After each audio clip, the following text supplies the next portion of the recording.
Sistem ekskresi pada manusia. Manusia itu bagaikan sebuah mesin metabolisme. Tubuh manusia membutuhkan zat makanan dan oksigen agar kegiatan metabolisme dapat berlangsung untuk menghasilkan energi yang dibutuhkan tubuh. Namun, seperti halnya sebuah mesin, dari hasil kegiatan metabolisme, manusia juga menghasilkan zat sisa yang bersifat racun dan harus segera dikeluarkan dari tubuh. Proses pengeluaran zat sisa pada manusia terbagi menjadi 3. 1. Ekskresi, yaitu proses pengeluaran zat sisa hasil dari kegiatan metabolisme yang tidak dibutuhkan lagi oleh tubuh. 2. Sekresi, yaitu proses pengeluaran zat sisa yang masih dapat digunakan lagi oleh tubuh, seperti hormon dan enzim. 3. Defekasi, yaitu proses pengeluaran zat sisa hasil pencernaan melalui anus. Pada bahasan video ini, kita akan membahas mengenai sistem ekskresi. Sistem ekskresi. Ekskresi adalah proses pengeluaran zat sisa hasil dari kegiatan metabolisme yang tidak dibutuhkan lagi oleh tubuh. Pada manusia, terdapat 4 organ yang bertanggung jawab dalam sistem ekskresi, yaitu ginjal, kulit, paru-paru, dan hati. Ginjal menghasilkan zat sisa berupa urin. Kulit menghasilkan zat sisa berupa keringat. Paru-paru menghasilkan zat sisa hasil pernafasan berupa karbon dioksida dan uap air. Hati menghasilkan empedu hasil perombakan dari sel darah merah. Struktur ginjal. Ginjal kurang lebih berbentuk sebagai berikut. Apabila dilakukan sayatan menyamping, maka akan terlihat struktur anatomi ginjal seperti pada gambar. Struktur ginjal terdiri atas bagian korteks atau kulit ginjal, medula atau sumsum ginjal, dan pelvis atau rongga ginjal. Di dalam ginjal juga terdapat pembuluh arteri tempat masuknya darah yang akan dibersihkan, disebut arteri renalis. Dan pembuluh vena tempat keluarnya darah disebut vena renalis. 2. Mekanisme pembentukan urin pada ginjal. Sekarang, mari kita melihat dalam mengenai ginjal. Pada ginjal, terdapat unit struktural yang bertanggung jawab dalam pembentukan urin yang disebut sebagai nefron. Nefron terbagi atas beberapa bagian. Badan Malpighi, tubulus contortus proximal, lengkung Henle, tubulus contortus distal, serta tubulus collectivus.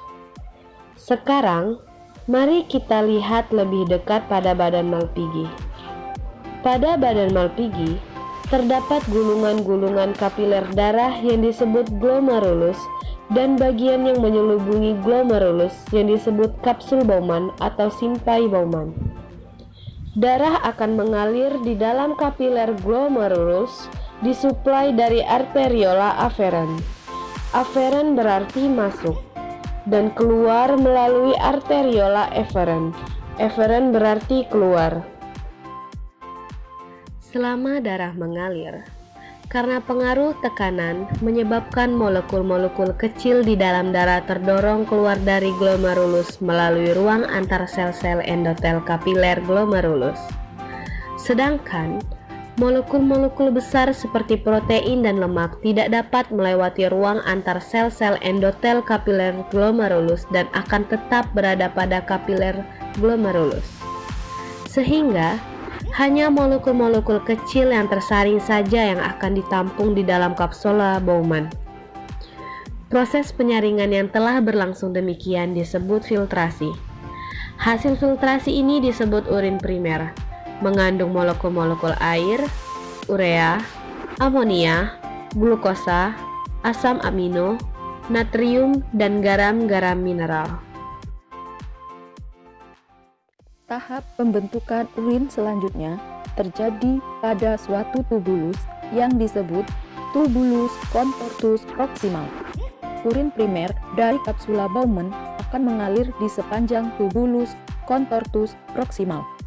akan mengalami proses penyerapan kembali zat-zat yang masih berguna bagi tubuh seperti air, glukosa, asam amino, dan garam-garam mineral menuju kapiler peritubulus, yaitu pembuluh kapiler darah yang mengelilingi tubulus nefron. Sebagian air akan diserap kembali ke dalam darah akibat pengaruh perbedaan tekanan osmotik antara urin primer dan darah. Glukosa dan asam amino akan diserap kembali melalui transport aktif melewati epitel tubulus menuju kapiler peritubulus, sedangkan molekul-molekul yang tidak berguna seperti urea dan amonia akan tetap berada pada tubulus contortus proximal. Proses penyerapan kembali yang telah berlangsung disebut reabsorpsi.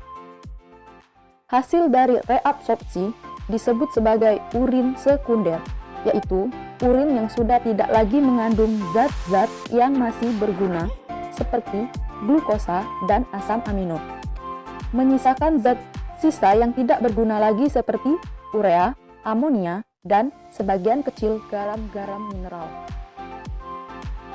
Selanjutnya, urin akan mengalir memasuki daerah tubulus yang melengkung dan menyempit, disebut lengkung Henle. Daerah lengkung Henle dapat dibagi menjadi dua, yaitu daerah turun atau descendant dan daerah naik atau ascendant. Urin yang melewati daerah turun akan tetap mengalami reabsorpsi, sedangkan daerah naik akan mengalami augmentasi. Augmentasi akan dibahas pada tubulus selanjutnya.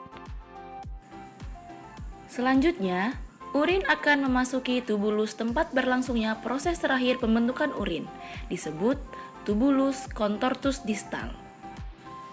Di dalam tubulus distal, urin sekunder akan mengalami proses augmentasi, yaitu proses penambahan zat sisa yang tidak diperlukan dari kapiler peritubulus ke tubulus. Zat sisa yang tidak diperlukan lagi ini berupa hormon yang tidak digunakan lagi oleh tubuh, zat antibiotik, zat obat-obatan dalam jumlah berlebih atau yang tidak digunakan lagi oleh tubuh, amonium, dan zat-zat lainnya. Hasil dari augmentasi adalah urin sebenarnya, yang terdiri dari sebagian besar molekul air, urea, amonia, serta molekul tambahan yang tidak digunakan lagi oleh tubuh, seperti zat hormon, zat kimia obat-obatan, dan garam-garam mineral. Selanjutnya, urin sebenarnya akan memasuki tubulus kolektivus atau tubulus penampung yang nantinya akan mengalir menuju pelvis. Organ ekskresi lainnya. Selain ginjal, organ ekskresi lain pada tubuh manusia adalah kulit, paru-paru, dan hati. Baiklah, yang pertama adalah kulit. Kulit terbagi atas dua lapisan, epidermis dan dermis. Lebih lanjut dibahas pada bab sistem integumen. Pada bagian dermis, terdapat kelenjar keringat yang berfungsi menghasilkan keringat yang mengandung air dan garam-garam mineral. Keringat dihasilkan ketika kapiler pembuluh darah bawah kulit melebar karena pengaruh panas atau pengaruh hormonal dan sebagainya. Darah akan melewati lapisan bawah kulit atau subkutan lebih banyak. Sebagian air dan garam mineral akan berdifusi menuju kelenjar keringat, kemudian akan dihasilkan sebagai keringat yang nantinya akan keluar menuju pori-pori kulit. Paru-paru. Pada paru-paru terdapat alveolus, tempat terjadinya proses difusi oksigen dan karbon dioksida. Proses ini menyebabkan oksigen masuk ke dalam darah dan karbon dioksida dilepas menuju ruang alveolus. Dari alveolus, karbon dioksida kemudian dilepaskan keluar dari tubuh. Proses lebih lanjut dibahas pada bab sistem pernapasan. Hati. sel-sel darah merah yang sudah tua akan dirombak menuju hati menjadi zat empedu. Seperti yang pernah dibahas pada sistem pencernaan, zat empedu membantu dalam sistem pencernaan untuk mengemulsikan atau mengumpalkan lemak agar mudah dicerna. Contoh penyakit-penyakit pada sistem ekskresi. Batu ginjal. Batu ginjal disebabkan oleh urin tertampung dalam waktu yang lama dengan kandungan air yang sangat sedikit. Zat urea pada urin mengeras membentuk struktur kristal atau batuan tajam. Kristal batuan urea ini dapat ikut mengalir bersama urin menuju ureter ginjal. Karena strukturnya yang keras dan tajam, kristal batuan urea ini akan tersangkut pada ureter dan dapat melukai ureter, menyebabkan rasa sakit pada penderita. Diabetes insipidus. Diabetes ini disebabkan oleh gangguan pada hormon ADH. Hormon ini bertanggung jawab dalam proses pengaturan reabsorpsi. Ketika hormon ADH tidak berfungsi sebagaimana mestinya, proses reabsorpsi terganggu, sehingga kandungan zat-zat yang masih berguna seperti glukosa dan asam amino tidak diserap kembali dari urin primer. Akibatnya, urin yang dikeluarkan dari tubuh masih mengandung glukosa dan asam amino. Karena tidak maksimalnya proses reabsorpsi ini juga, tidak maksimal juga proses penyerapan kembali air, menyebabkan jumlah air yang dibuang dari ginjal menjadi sangat banyak. Karena itulah, orang yang mengidap diabetes insipidus tampak tidak bertenaga dan sangat sering buang air kecil. Albuminuria. Gangguan ini disebabkan dari kandungan albumin atau protein darah pada urin. Hal ini disebabkan oleh adanya kerusakan atau pendarahan pada glomerulus sehingga protein darah dapat lolos masuk ke dalam urin.